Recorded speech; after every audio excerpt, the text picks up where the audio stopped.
Allez, votre invité dans la grande interview en direct sur Boursorama, c'est Stéphane Déo. Bonjour. Bonjour David. Merci d'être là, directeur de la recherche stratégique monde chez Ostrom AM. On a un CAC 40 qui semble plafonner certains hauts niveaux, quand même, 6400 points, qui l'eût cru encore il y a de cela un an. D'ailleurs, comme les autres indices boursiers mondiaux, au plus haut pour le CAC 40, au plus haut depuis 20 ans. Mais est-ce qu'on se dit quoi? On se dit, waouh, déjà 15% depuis le début de l'année.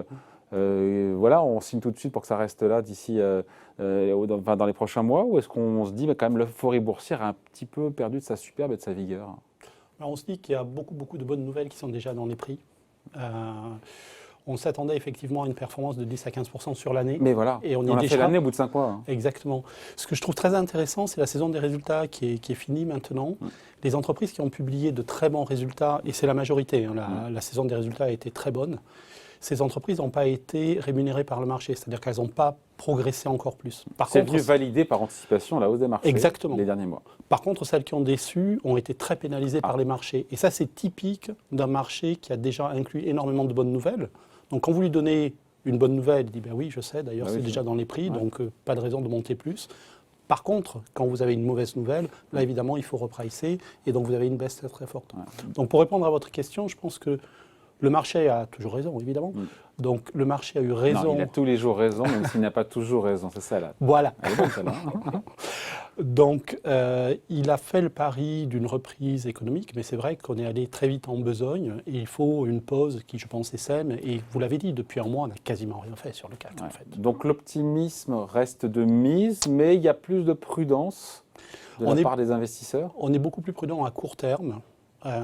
Pour ces raisons. C'est-à-dire qu'on voit mal comment le CAC peut, ou l'Eurostock ou les indices peuvent progresser énormément. À moyen terme, on a quand même une normalisation de l'économie. On devrait retrouver le niveau de PIB pré-crise l'année prochaine. On devrait donc avoir des bénéfices en zone euro. Parce qu'aux États-Unis, ça sera cette année. Hein. C'est déjà fait, oui. Ouais. C'est déjà fait aux États-Unis? Ce sera cette année, pardon. Ouais, c'est quasiment fait. On n'en est pas loin. Ça veut dire que vous avez des bénéfices qui vont revenir au niveau pré-crise. Ça veut dire qu'à moyen terme, le scénario central, c'est quand même des bourses qui continuent à progresser. Donc il faut quand même bien distinguer. Ça reste le scénario central, mais avec encore une fois l'idée que 15% en 5 mois, il n'y a pas de raison que ça se reproduise. Ou alors il faut de nouveaux catalyseurs, de nouvelles bonnes nouvelles qu'on a du mal un peu à imaginer là, non? Oui, tout à fait. Si vous regardez l'indice de surprise économique, par exemple... C'est quoi ça, cet indice de surprise économique? C'est vous regardez tous les jours les données économiques qui sont publiées et vous comparez avec le consensus des économistes. L'indice était stratosphérique aux États-Unis il y a encore quelques mois, c'est-à-dire qu'il y avait énormément de chiffres qui étaient publiés bien mieux que ce qui était attendu. Là, on est revenu à zéro. Donc, pour abonder dans l'autre sens, ça veut dire quoi? Ça veut dire qu'on a des nouvelles économiques qui sont bonnes, mais qui sont en ligne avec les attentes. Donc vous n'avez plus de surprises. Donc le réservoir de bonnes surprises est effectivement, je pense, largement épuisé. Donc on est toujours sur une tendance haussière, mais qui sera beaucoup plus faible.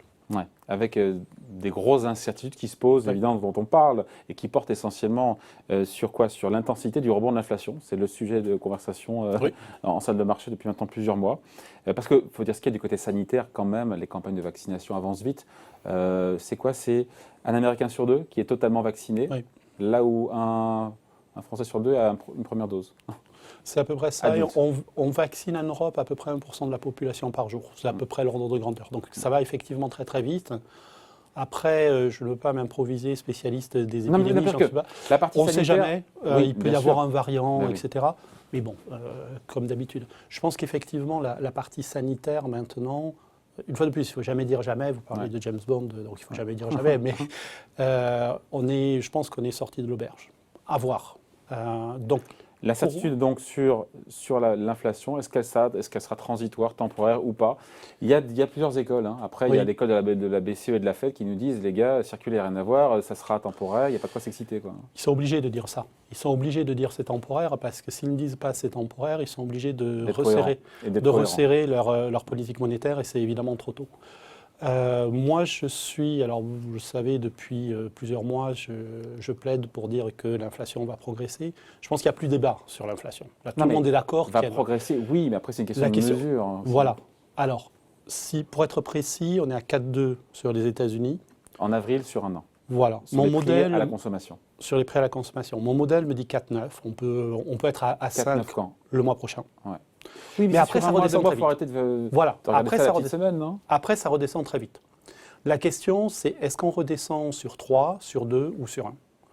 Et je pense qu'on a de plus en plus de signaux pour qu'il y a une pérennité. C'est ça ? Voilà. Moi, j'ai un modèle qui reste à 3 ou au-dessus pendant plus de 9 mois. Et j'ai de plus en plus de signes de pérennité de l'inflation. Quels sont ces signes ? Il y a par exemple le marché de l'emploi. Vous n'avez jamais eu autant de démissions volontaires aux États-Unis. Alors quand vous démissionnez pour aller prendre un job en face, c'est pas pour être payé moins. C'est rarement pour être payé moins. Enfin, en général, c'est pour être payé plus. Ouais. Un peu plus. Ouais, beaucoup j'espère. plus. Vous avez aussi un indicateur qui est assez intéressant, c'est le pourcentage de composantes de l'inflation qui ont progressé de plus de 1%. Ouais. Vous en avez quasiment la moitié. Donc ça veut dire que vous avez énormément de prix qui progressent. Ce n'est pas uniquement le pétrole ou 2-3 prix qui mais encore une fois, ça peut durer quelques mois et après se calmer parce qu'il y a eu des goulots d'étranglement, parce que les chaînes de production ont été désorganisées, que tout ça va rentrer dans l'ordre dans les prochains mois. Oui, mais vous avez un indice qui est fait par la Fed d'Atlanta. Il décompose l'inflation en deux parties. Il y a la partie volatile, la partie, ils appellent ça sticky. Sticky, c'est collant en anglais, c'est-à-dire ce qui ne bouge pas beaucoup. L'inflation sticky, donc l'inflation pérenne, sur les 3 derniers mois, elle est à 4%. C'est une inflation, vous voyez, c'est une inflation qui a tendance à ne pas bouger beaucoup. Donc si vous êtes à 4%, vous allez a priori... Mais si c'est la Fed d'Atlanta, la Fed doit le voir dans ces cas-là. Elle le voit bien. Donc pourquoi est-ce qu'elle nous dit, pourquoi est-ce que les marchés n'achètent pas vraiment cette histoire, comme quoi c'est transitoire, une fois de plus, Jérôme Powell et tous les membres de la Fed quasiment, enfin qui sont du même côté que lui depuis maintenant plusieurs mois. Une fois de plus, je pense qu'ils sont obligés. Alors, le premier point, je pense qu'il faut quand même être modeste, on ne sait jamais. Ouais. Donc moi, je pense qu'il y a beaucoup de signes de pérennité de cette inflation. Et pas d'hyperinflation. Mais non, pas du tout. Une fois de plus, on parle de 3%, on ne parle pas de 10, on ne parle pas de 15, entendons-nous bien. En même temps, les banques centrales voulaient avoir 2%. Qu'elles n'ont jamais eu pendant 20 ans. Donc là, si on a un peu de 3%, ça sera juste le rattrapage. Oui, exactement. De ce qu'on n'a pas eu pendant des années. Par contre, vous voyez que si mon modèle a même à moitié raison et qu'on passe 9 mois au-dessus de 3%, l'idée de dire c'est transitoire, dans 9 mois, si la Fed vous dit toujours c'est transitoire, c'est pas 9 mois, ça commence à faire long quand même. Ouais, je ne me rends pas compte, je ne sais pas. Je peux vous assurer à l'échelle d'une vie. Ouais, certes. Non, mais 9 mois, c'est décembre. Donc, imaginez que je revienne ici, ce qui sera un plaisir, évidemment. Oui, il reviendra avant. Hein. J'espère. Imaginez que pendant 9 mois, on ait une inflation supérieure à 3%, que pendant 9 mois, la BCE, la Fed nous ait dit circuler, il n'y a rien à voir, il n'y a pas de problème, c'est purement transitoire. Ouais. Je peux vous garantir que les anticipations ne seront pas au même niveau. Là, vous allez commencer à avoir beaucoup de gens qui vont vous dire « mais attendez, il y a quelque chose qui se passe ». C'est ça le risque, c'est que le discours pour moi de la Fed ou le discours de la BCE, ils sont obligés de dire ça, mais ils ne vont pas pouvoir le tenir très longtemps. Donc d'ici la rentrée, probablement après l'été, il y aura un glissement sémantique. Tout le monde dit que, a priori, la Fed pourrait communiquer au moment de Jackson Hole. Sur le tapering, c'est-à-dire la réduction du QE. Ouais. Le fait qu'il y ait des rachats d'actifs toujours, mais il n'y aura plus 100... C'est quoi les chiffres? C'est 120 milliards par mois? 120 milliards par mois, 80 milliards de treasuries et 40 milliards d'MBS. Donc elle continuera à en acheter, mais jusqu'à la fin de l'année. Alors, l'idée du consensus, c'est de dire effectivement sur la deuxième moitié de l'année, ils annoncent un tapering, c'est-à-dire une réduction. Ouais, mais qui prendrait probablement Jackson Hole après début d'année prochaine. Et donc vous réduisez petit à petit et vous arrivez à 0 en fin d'année prochaine, ce qui je pense ne sera pas un drame. Il y a un chiffre qu'il faut garder à l'esprit, c'est que le besoin de financement de l'État, cette année, c'est 3 000 milliards de dollars. L'État américain. L'État américain, oui, pardon. Le marché ne peut pas absorber ça, ce n'est pas possible à mon avis. Donc il faut que la Fed aide. L'année prochaine, normalement, le déficit tombe à 1 000 milliards.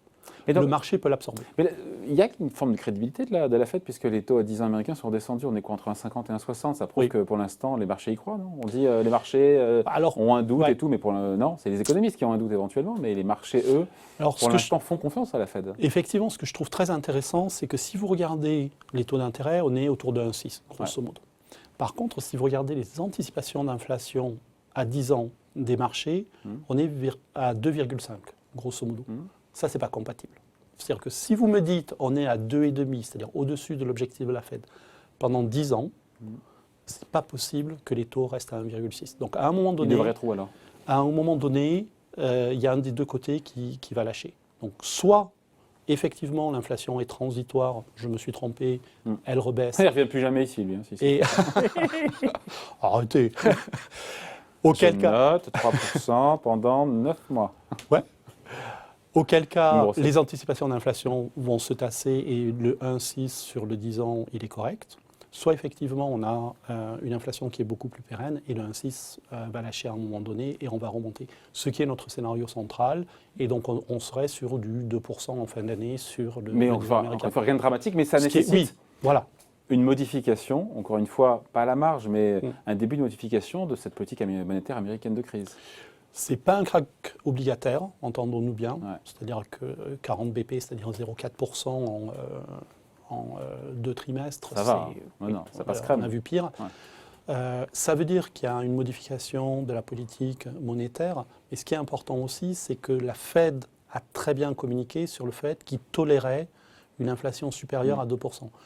Donc l'idée, c'est qu'ils ne vont pas sauter sur les freins très vite. Ils vont juste relever le pied de l'accélérateur petit à petit, ce qui n'est pas du tout la même histoire pour les marchés. Ouais. Puis la Fed répète régulièrement qu'elle préviendra très en amont, je la cite, très en amont de tout changement de politique monétaire. Donc très en amont, on se dit, mais c'est quoi, c'est 3 mois, c'est 6 mois, c'est un trimestre. Si on a raison sur le timing, tous les deux, puisqu'on est d'accord sur ça, ils annoncent autour de Jackson Hole, donc fin août. Pour mise en place début 2022. Probablement le meeting du 20 septembre, si mes souvenirs sont bons. Pour une mise en place janvier 2022, oui, effectivement. Et le marché absorberait ça tranquillement? Écoutez, la réaction pavlovienne des marchés, c'est de penser à 2013. Si vous vous souvenez, Bernanke annonce le tapering du QE précédent. Ben Bernanke était avant Janet Yellen. Voilà. Qui maintenant est au Trésor américain. Exactement. Et là, vous avez eu quasiment un crack obligataire. On était à 1,6 là aussi sur le 10 ans américain, on est passé à 2,7 en quelques mois. Parce que les marchés ont paniqué. Là, c'est tellement téléguidé, c'est tellement attendu, c'est tellement surpréparé. Exactement. Je vois vraiment mal les marchés réagir aussi violemment qu'en 2013. Donc je pense que le copier-coller de 2013 est excessif. Incertitude donc autour de l'inflation, et tout ça sera tranché d'ici à la fin de l'année, on saura qui a raison, qui a tort. Après, il y a aussi la solidité de la reprise économique, au-delà du rebond mécanique du chat mort post-crise sanitaire. Non mais ça rebondit parce qu'on rouvre les économies, de savoir si tout ça est pérenne ou pas, ou s'il y a des faillites, s'il y a du chômage plus que prévu. Il y a un autre sujet pour les marchés. Il y a un vrai sujet, alors je ne veux pas exagérer, mais il y a un sujet de stagflation, en quelque sorte. C'est-à-dire qu'on peut raconter une histoire où vous avez plus d'inflation qu'attendu, c'est le débat qu'on vient d'avoir. Et un peu moins de croissance. Et moins de croissance parce que vous avez des goulots d'étranglement, parce que la production ne suit pas. Il y a un indicateur qui est assez impressionnant. Il aime bien les indicateurs, Stéphane. Ah, moi j'adore les chiffres, oui. On va faire ce métier sinon. Et alors, c'est quoi cet indicateur? C'est la différence entre les mises en chantier et les permis de construire aux États-Unis, qui est au plus haut historique. C'est-à-dire qu'il y a beaucoup de gens qui ont un permis de construire. Mais ils n'arrivent pas à démarrer leur chantier faute. Parce qu'il n'y a pas d'entreprise pour les mettre en place, parce qu'elles sont toutes surexploitées, elles n'arrivent pas à produire. Donc il y a un peu partout ce genre d'effets, vous voyez, de goulots d'étranglement, qui peuvent disparaître petit à petit. Mais alors je vais vous donner encore un autre chiffre, puisque vous avez l'air de... Je le note. Les ventes de détail aux États-Unis sont 20% au-dessus du niveau pré-crise. Ouais. On n'est pas revenu au niveau d'avant le Covid, on est revenu 20% au-dessus, à cause des chèques Biden, etc. Ouais. Il est évident que la production ne va pas suivre aussi vite. Et donc vous voyez, à un moment donné, il peut y avoir un raté sur la relance. Donc une fois de plus, c'est beaucoup trop excessif de parler de stagflation, mais on peut se retrouver à un moment donné avec quelque chose qui ressemble un petit peu à cette histoire-là, c'est-à-dire des problèmes de production et des problèmes d'inflation en même temps. Après, on se dit, on a quand même le sentiment que les marchés aujourd'hui sont peut-être plus fragiles qu'en apparence. Quand on voit l'épisode, on se rappelle, il y a quelques jours, cette sortie de Janet Yellen sur les taux longs en disant que possiblement ils pouvaient remonter, on a vu les indices boursiers piquer du nez, le Nasdaq qui perdait 3.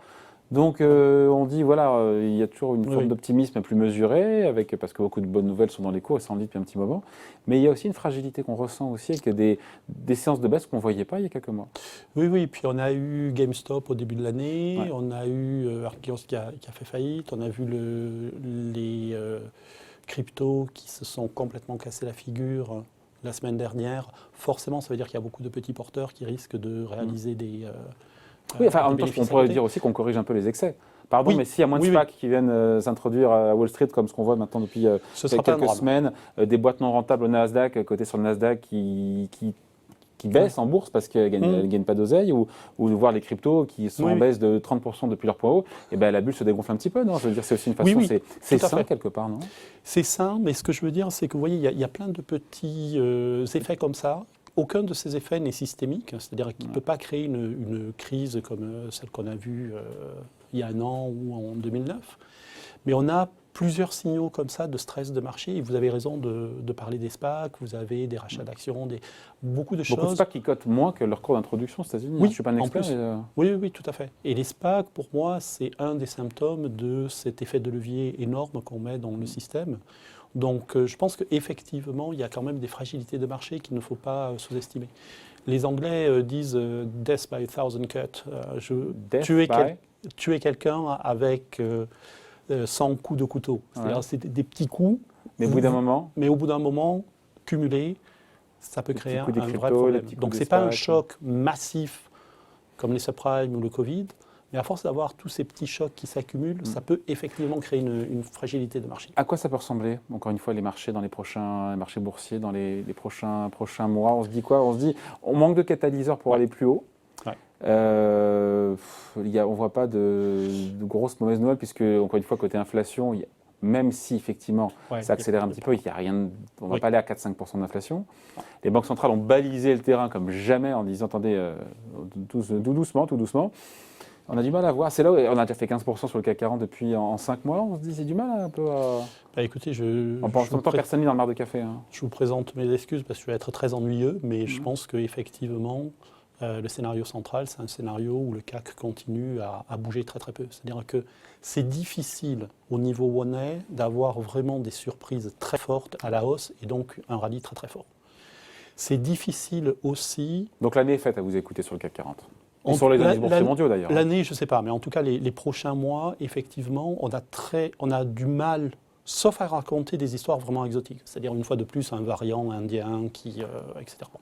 Ça, c'est toujours possible, mais sauf à raconter des histoires très fortes comme ça, je pense que le scénario central, c'est effectivement, sur les mois qui viennent, une consolidation du marché. C'est-à-dire des marchés qui sont plutôt... en taux ondulé, comme on dit. Voilà, exactement. Qui naviguent autour de... C'est le bon terme technique. Non, mais qui tournent autour du niveau. Non, mais tout à fait. Et à l'inverse, je vois énormément d'investisseurs qui disent on a réduit la voilure, dès qu'il y aura une correction, on rentrera. Correction, c'est à peu près 10%. On n'y est pas, si là. Tout le monde attend une correction de 10% pour rentrer, ça veut dire qu'ils rentreront à 5%. C'est-à-dire que vous n'aurez jamais votre correction de 10%. Ouais. Donc une fois de plus, c'est scénario taux ondulé. Je suis désolé, c'est pas très sexy, mais c'est probablement le scénario central. Stéphane Déo est so sexy. Non, mais par contre, on finit là-dessus, Stéphane, mais la valorisation des actions mondiales aujourd'hui, quand on regarde, c'est 18 fois en termes de ratio sur les bénéfices sur l'année à venir. Historiquement, ça reste cher aussi. Il faut quand même le rappeler. Enfin, tout le monde le sait, mais 18, vous connaissez ça mieux que moi. On est l'historique, quoi, est à 14-15, je sais pas, non, on est... Alors, il faut faire très attention parce que quand vous achetez une action, vous achetez des bénéfices futurs. Oui. Donc le taux... j'apprends un truc. Ah ben voilà. Donc le taux d'intérêt auquel vous actualisez ces bénéfices futurs est extrêmement important. Mais à quel taux? Donc quand vous avez le Bund qui est à 0, voire en négatif, évidemment, vous n'avez pas les mêmes valorisations qu'il y a 2-3 décennies quand on actualisait avec 10%. Donc je pense qu'il faut faire très très attention à ces comparaisons historiques. Ah, oui. Par contre, là où je vous rejoins, c'est qu'une fois de plus, on ne peut pas raconter une histoire de rallye, de très forte performance des bourses quand on part de 18. Parce que c'est très difficile de tirer l'élastique encore plus. Donc on revient une fois de plus sur cette histoire qui est que quand vous êtes à 18 sur les PE, il y a énormément de bonnes nouvelles qui sont déjà dans les prix. Et donc la perspective de hausse des bourses reste intacte à moyen terme. Et si CAC 40 est à 7000 points d'ici la fin de l'année et que vous revenez, vous mangez votre chapeau. Oui, je vous présenterai mes excuses. Avec la bouteille de champagne qui va bien. Allez, merci d'avoir été avec nous. Stéphane Déo, toujours un plaisir. Le directeur de la recherche stratégique monde worldwide chez Ostrom Asset Management. Merci Stéphane. Salut. Merci.